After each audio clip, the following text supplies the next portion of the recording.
किसान भाइयों, जब धान में बालियाँ निकल आती हैं तो हम बहुत सारी गलतियां करना स्टार्ट कर देते हैं। कुछ ऐसा वैसा उल्टा सीधा डाल देते हैं जिससे हमें फ़ायदे की जगह नुकसान हो जाता है। तो आज की वीडियो में हम इसी विषय पे चर्चा करने वाले हैं कि धान की फसल में जब बालियाँ निकल आती हैं तो बालियाँ निकल आई हैं तो कौन सी गलती आपको नहीं करनी चाहिए जिससे उत्पादन आपका अच्छा मिल सके, अच्छा उत्पादन पा सकें।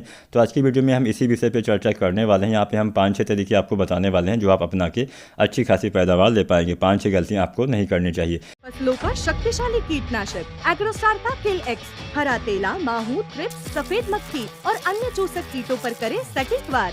मक्का, सोयाबीन, मूंगफली के साथ ही अनेक फसलों के लिए उपयोगी एग्रोस्टार का किल एक्स। उचित सलाह, ओरिजिनल उत्पाद और आकर्षक ऑफर के साथ सिर्फ एग्रोस्टार पर उपलब्ध। तो ज़्यादा समय आप करना गवाते हुए वीडियो को स्टार्ट करते हैं। सबसे पहले किसान साथियों, अगर आप चैनल पर नए हैं या पुराने हैं, सब्सक्राइब नहीं किया है तो सबसे पहले आपसे रिक्वेस्ट है आप चैनल को सब्सक्राइब करके बेल आइकन जरूर दबाइएगा। वीडियो को लाइक करना मत भूलिएगा। तो चलिए, कोई भी आपका सवाल सुझाव हो नीचे आप कमेंट भी कर सकते हैं। तो चलिए वीडियो को स्टार्ट करते हैं। सबसे पहली गलती क्या करते हैं किसान साथी, बालियाँ निकल जाती हैं उसके बाद में सिंचाई बंद कर देते हैं। ऐसा नहीं करना है। जब तक आपके दाने मजबूत नहीं हो जाते हैं, दाने का रंग हल्का सा बदलने नहीं लगता है, सुनहरा नहीं होने लगता है, तब तक सिंचाई आपको करते रहना है। उसके बाद में सिंचाई बंद कर देना है। जब रंग दाने का बदलने लगे तब आप सिंचाई बंद कर सकते हैं। उससे पहले अगर आप सिंचाई बंद कर देंगे, खेत में नमी की कमी हो जाएगी। तो सबसे बड़ी दिक्कत ये आती है कि दाने के भराव में बाधा आती है। दाने का भराव सही रूप से नहीं हो पाता है जिससे आपको उत्पादन कम मिलता है। दाने आपके खाली रह जाते हैं, दाने कमज़ोर या पिचके रह सकते हैं। तो आपको नमी बना के रखना होता है जब तक समस्त दाने का भराव सही ढंग से ना हो सके। इसके बाद में नंबर 2 पे आपको क्या ध्यान रखना है, सिंचाई। लास्ट सिंचाई आपको कब करनी चाहिए? अंतिम सिंचाई जब आपके दाने का जो रंग है हल्का सा सुनहरा होने लगता है तब कर देना है। उसके बाद में सिंचाई बंद कर देनी चाहिए। उसके बाद में आपके धान की फसल पकने की तरफ बढ़ जाती है। इसके साथ साथ हमेशा सिंचाई आपको शाम को करना चाहिए। दिन के समय अगर आप सिंचाई करते हैं तो मान लीजिए इस समय क्या होता है कि दिन के समय इस समय हवाएं काफ़ी तेज़ चलती है जिससे आपकी फसल गिर भी सकती है।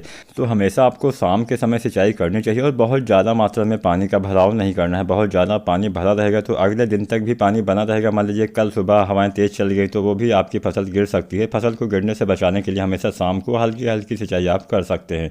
इसके साथ साथ तीसरी गलती क्या करते हैं, तीसरी गलती ये करते हैं कि जो एनपीके हम डालते हैं दाने के भराव के समय यानी बाली आने के बाद, उसका इस्तेमाल समय से पहले कर देते हैं। यानी समय से पहले ना तो आपको डालना है ना ही समय के बाद डालना है। जो आता है 0050, इसका इस्तेमाल कब करना है हम ये भी आपको बता देते हैं। बहुत सारे किसान भाई क्या करते हैं कि जैसे ही 1-2 बालियाँ दिखना स्टार्ट होती हैं इसका इस्तेमाल कर देते हैं। इसका इस्तेमाल तब बिल्कुल भी मत करिएगा, तब आपको अच्छे से लाभ नहीं मिलेगा। इसका इस्तेमाल कब करना है, इसका इस्तेमाल आपको दाने के भराव के समय करना होता है। आपके धान में जब बालियाँ निकल रही होती है उसके बाद में आपके धान के फसल में फ्लावरिंग की स्टेज आती है, फूल वाली स्टेज आती है। फ्लावरिंग की स्टेज के बाद में, फूल आने के बाद में आपको इसका इस्तेमाल करना होता है। फूल आने पर भी आपको इसका इस्तेमाल नहीं करना चाहिए, नहीं तो पोलिनेशन सही से नहीं होगा, परागण सही से नहीं होगा जिससे आपको फ़ायदे की जगह नुकसान हो जाएगा। तो फ्लावरिंग की स्टेज ख़त्म होने के बाद में जब आपके फूल से दाने का जो बनना स्टार्ट होता है तब अगर आप इसका इस्तेमाल करते हैं तो समस्त दाने का भराव सही रूप से हो जाता है जिससे आपको अच्छा और ज़्यादा उत्पादन मिल जाता है। एक एनपीके और आता है 13045, इसका भी इस्तेमाल किसान साथी करते हैं, लेकिन इसका इस्तेमाल तब करिएगा जब मान लीजिए धान की फसल में बालियाँ निकल आई हैं उसके बाद भी पीलापन दिख रहा है, पत्ते में पीलापन है, तब आप 13045 का इस्तेमाल कर सकते हैं। अन्यथा सबसे बेहतर रहेगा 0050। 13045 की अपेक्षा 0050 बेहतर है, लेकिन 13045 का इस्तेमाल हम क्यों करते हैं, क्योंकि हमारे धान की फसल में नाइट्रोजन की कमी दिखती है। अगर बालियाँ निकलने के बाद भी नाइट्रोजन की कमी रह जाती है यानी पत्तों में पीलापन होता है तो प्रकाश संश्लेषण से आपके पौधे अच्छे से भोजन नहीं बना पाते हैं जिससे दिक्कत हो जाती है, जिससे आपके दाने के भराव में बाधा आती है। तो मान लीजिए बालियाँ निकल रही हैं उसके बाद भी आपके धान में नाइट्रोजन की कमी है, पत्तों में पीलापन है, ऊपर वाले जो पत्ते हैं फ्लैग लीफ उसमें पीलापन है, तब आप 13045 की 1 से 1.5 kg मात्रा डाल दीजिए। अन्यथा पीलापन अगर नहीं है तो आप 0050 की 1 से 1.5 kg मात्रा प्रयोग कर सकते हैं। दोनों में से किसी एक का इस्तेमाल कर देना चाहिए। नंबर 5 पे क्या करना है, नंबर 5 पे किसान साथियों आपको देखभाल करनी होती है। अब देखभाल में बहुत सारी चीज़ें आ जाती हैं। अगर आप अपने खेत में जाएंगे, अच्छे से देखभाल करेंगे तभी आपको पता चलेगा आपके खेत में किस चीज़ की कमी है, क्या आपके खेत में कोई रोग कोई बीमारी लग रही है। अगर लग रही है तो शुरुआती अवस्था में अगर आप किसी भी बीमारी के ऊपर कोई दवाएं डालते हैं तो उसका असर काफ़ी अच्छे से होता है। मान लीजिए पूरे खेत में फैल गया तो आपकी मेहनत भी ज़्यादा लगेगी, पैसा भी ज़्यादा खर्च होगा और उतना अच्छे से वो कंट्रोल भी नहीं होता है।